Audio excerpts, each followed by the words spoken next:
বাড়িতে পনির আসলেই একটু অন্যরকম কিছু করার আমি চেষ্টা করি। ভিডিও দেখে, এটা সেটা দেখে আমি একটু অন্যরকম কিছু করার চেষ্টা করি। আজ তেমন কোনো মুড নেই, তাই বাড়িতে যা আছে সেই সব দিয়েই আজকে একটা পনিরের রেসিপি আমি তৈরি করে দেখাবো। নমস্কার, আমার চ্যানেলে সবাইকে স্বাগত। ভিডিওটা স্কিপ না করে লাস্ট পর্যন্ত দেখতে থাকুন।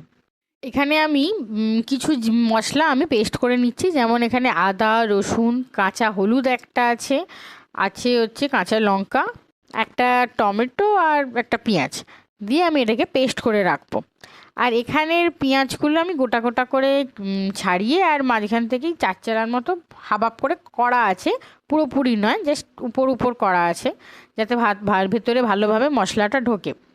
আমি অনেক ভিডিওতে দেখেছি এরকম দিতে, গোটা গোটা দিলে ভালো লাগে, তাই আমি এটা আজকে দিচ্ছি। আপনারাও দেবেন, কিছু খারাপ লাগবে না, ভালোই লাগবে খেতে। একটা কড়াইয়ে একটু ঘি আর একটু তেল গরম করে দিয়েছি গোটা গরম মশলা, তেজপাতা আর জায়ফলের একটুখানি টুকরো আমি দিয়ে ফোড়নটা একটু নাড়াচাড়া করে নিয়ে আমি যে পেস্টটা করেছিলাম সেটা দিয়ে দিয়েছি। আর তাতে দিয়ে দিয়েছি স্বাদ মতো নুন, হলুদ আর লঙ্কার গুঁড়ো দিয়ে ভালোভাবে নাড়িয়ে নিয়েছি। আর এটা যেহেতু সব পেস্ট, তাই জন্য একটু চাপা দিয়েই একটু কষতে হবে, কমিয়ে কমিয়ে, নাহলে প্রচুর ছিটকাবে। ওটা হচ্ছে চাপা দিয়ে দিয়ে ততক্ষণ কষা হোক, আমি ততক্ষণ আর একটা কড়াইয়ে তেল গরম করে নিয়ে এই যে পেঁয়াজগুলো আমি গোটা গোটা করে রেখেছিলাম সেগুলোকে একটু নেড়ে নেবো, মানে ভেজে নেবো ভালোভাবে। পেঁয়াজগুলো ভাজা হয়ে গেলে আমি এখানে দিয়ে দিয়েছি আলু, ছোট ছোট আলু দুটো ভাগ করে ভেজে নিয়েছি। একটু ভাজাটা, এই আলুটা একটু ভাজাটা হবে একটু মানে ধিমে আছে, যাতে ভাজার সময় যেন সেদ্ধ হয়ে যায়, সেরকমভাবেই ভাজবো। আর আলুটা দেওয়াটা হচ্ছে যাতে তরকারিটা একটু বাড়েও আর ভালোও লাগবে আলুটা খেতে, তাই জন্য আমি একটু বাড়ার জন্যই আলুটা ভেজে নিচ্ছি। আপনারা আলুটা স্কিপও করতে পারেন। দেখুন আলুগুলো পুরো ভাজা হয়ে গেছে, পুরো সেদ্ধ হয়ে গেছে। একটা টুথপিক নিয়ে আমি ভেতরে খুঁচে খুঁচে মানে দেখে নিলাম যে এটা এরকমভাবে সেদ্ধ হয়ে গেছে। আপনারাও এরকমভাবে দেখে নেবেন, সেদ্ধ হয়ে গেলে তুলে নেবেন। ভাজা হয়ে গেলে এবার যে পনিরগুলো আছে সেই পনিরগুলোকেও আমরা হালকা হালকা করে পনিরগুলোকেও ভেজে তুলে নেবো। আর যাতে পনিরগুলো নরম থাকে তাই জন্য একটা জলেতে আমি রেখে দেবো, যাতে পনিরগুলো সফট থাকে।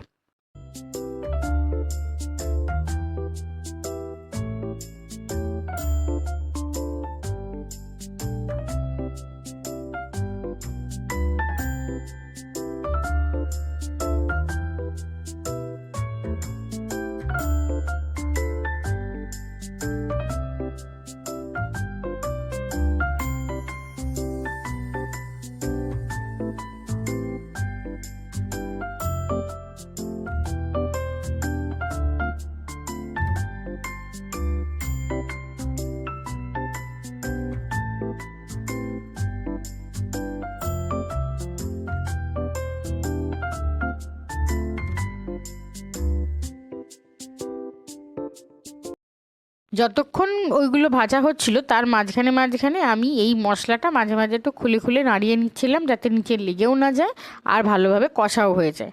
আর চাপা দিয়ে দিয়েই কষতে হবে, নালে ছিটকাবে। মশলাটা কষা হয়ে গেলে আমি এখানে দিয়েছি 2 চামচের মতো টক দই।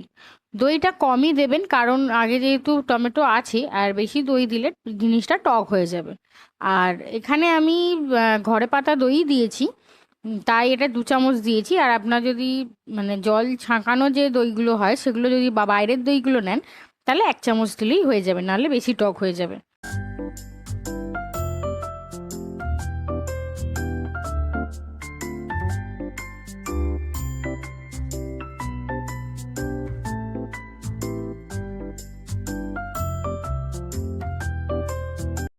মশলাটা যখন ভালোভাবে কষা হয়ে যাবে, যখন তেল ছেড়ে দেবে, তখন আমি তাতে আলু ভাজাটা আর পেঁয়াজ ভাজাটা দিয়ে ভালোভাবে মশলাটার সাথে কষিয়ে নেবো। ভালোভাবে কষা হয়ে গেলে আমি এখানে ওই যে কড়াটায় সব ভাজাভুজি করেছিলাম সাথেই একটু জল গরম করে আমি এতে দিয়ে দিয়েছিলাম। এতে চেষ্টা করবেন গরম জলটাই দেবেন, নালে একটু স্বাদটা কেটে যেতে পারে, তাই জন্য এতে গরম জলটা দিয়ে ভালোভাবে নাড়িয়ে নিয়েছি। আর টেস্টটা ব্যালেন্স করার জন্য আমি এখানে দিয়ে দিয়েছি একটুখানি চিনি।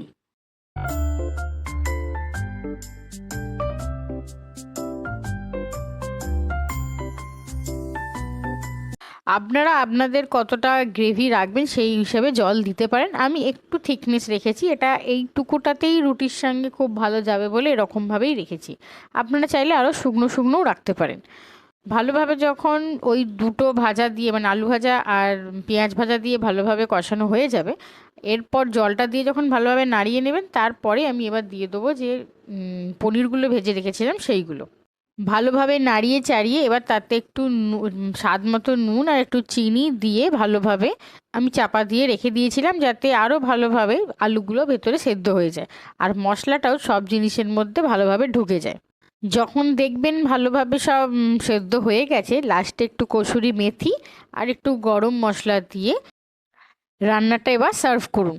এইটা আমি রুটির সঙ্গে খেয়েছিলাম, এটা পরোটার সঙ্গেও খুব ভালো যাবে, আর রাইস মিন্স জিরা রাইস এরকম টাইপের সঙ্গে খুব ভালো যাবে, খুব কমপ্লিমেন্ট করবে।